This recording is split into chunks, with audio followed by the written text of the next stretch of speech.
সময় ফ্রন্ট লাইনে দাঁড়ানোর জন্য কোনো মেয়ে পাওয়া যায়নি, এখন এতগুলো মেয়ে লিস্টের মধ্যে আসে কিভাবে? এর উত্তর আমরা চাই। আর এই কমিটিকে অবাঞ্ছিত ভাইয়ারা যেটা বলেছে অবাঞ্ছিত ঘোষণা আমিও করলাম এই কমিটি, নতুন করে কমিটি দেওয়া হোক। দিনাজপুরের কারোর উপরে আমাদের ভরসা নেই, না মিঠুনের উপরে না সুভাষের উপরে। হাসনাত আব্দুল্লাহ এবং সার্জিস আলম, আরিফ সোহেল, আক্তার ভাইদের কাছে আমি বলতে চাই যে এই বৈষম্যবিরোধী ছাত্র আন্দোলনের যে কমিটি দেওয়া হয়েছে আগামী 24 ঘন্টার মধ্যে যদি এই কমিটি বিলুপ্ত না করা হয় তাহলে আমাদের দিনাজপুরের ছাত্র সমাজ কঠোর কর্মসূচি দিবে। যে 5 তারিখের আগে দিনাজপুরেই ছিলেন না, যে দিনাজপুরের মাঠে আন্দোলনই করেননি, তার মতো একটা পুতুলকে, কার্টুনকে 5 তারিখের পরে এসে দিনাজপুরে বৈষম্য বিরোধী ছাত্র আন্দোলন নামে আমাদের যমুনা স্মার্ট রেফ্রিজারেটর, স্মার্ট লাইফে স্মার্ট রেফ্রিজারেটর। রক্তে দিয়ে, আমাদের ঘাম দিয়ে আমরা যে আন্দোলন করেছি, আমরা দিনাজপুরকে স্বাধীন করেছি, আমরা মামলা খেয়েছি, আমরা হয়রানি হয়েছি,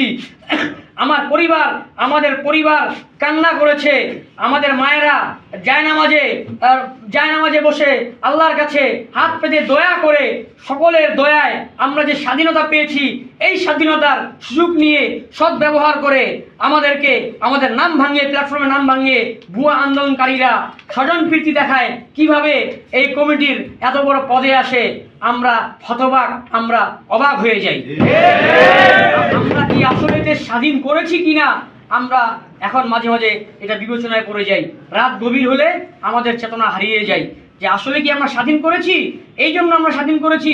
আমরা দেখতেছি বৈষম্য বিরোধী ছাত্র আন্দোলনের কিছু কিছু নেতৃত্ব ব্যক্তির জন্য এই ছাত্র আন্দোলনটি, এই প্ল্যাটফর্মটি আবারও ছাত্রলীগের একটা আকার কেমন কেমন যেন ধারণ করছে। আমরা আতঙ্কিত, আমরা ভয় পাচ্ছি।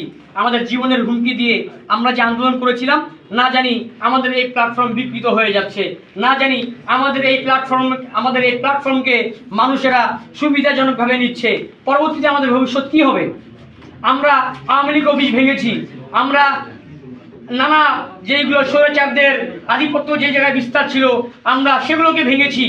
এগুলোর পরবর্তী সময়ে এগুলোর দায় আমাদের উপর আসবে, কিন্তু আমাদের বড় বড় নেতারা তারা ঢাকায় বসে আছেন, তারা আমাদের মধ্যে মধ্যস্থতা করে, তারা সুবিধা নিয়ে আমাদেরকে বিপদের দিকে ফেলে দিয়ে তারা সুবিধা নিবে, তারা সেখানে বসে থাকবে, আর এই ক্ষতি ভবিষ্যতে আমাদের হবে। এর দায়ভার কে নিবে?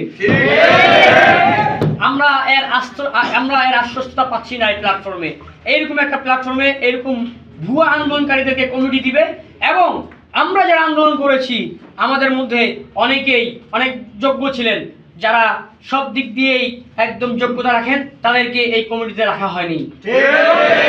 তার কারণ কি? তাদেরকে যোগ্য পদ দেওয়া হয়নি, একটাই কারণ, তাদের সাথে লিয়াজু মেনটেন হয় নাই। একান্ত লজ্জার সহিত বলি, আমরা হতবাক হয়ে যাই। আমরা ছাত্রলীগের কমিটিতেও দেখি নাই এরকম 2 নম্বরই করছে। ছাত্রলীগের কমিটিতে এরকম নাই যে অন্য দল থেকে আসছে সাথে সাথে ঢুকাই নিছে, আমরা অবাক। আন্দোলনের মূল থিম যাদেরকে আন্দোলন করতে হবে, আন্দোলন করে নাই, আন্দোলনের নাই সে কমিটিতে। যারা রক্ত দিয়েছে, যাদের রক্তের উপর আমরা এই স্বাধীনতা পেয়েছি, তাদের রক্তকে তারা ভুলে গিয়েছে।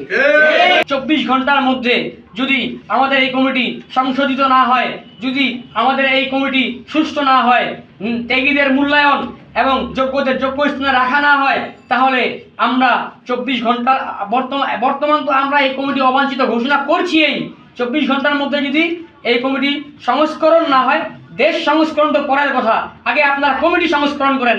আপনারা আপনাদের হাত দিয়ে যে কমিটি দিয়েছেন, সেই কমিটি আপনারা সংস্কার করতে পারেন নাই, সেই কমিটি আপনারা সুষ্ঠু করতে পারেন নাই। আপনারা দেশকে কিভাবে সংস্করণ করবেন? এই ভাওতাবাজি আমরা বুঝে গিয়েছি, এই ভাওতাবাজি আমরা মানি না, মানব না।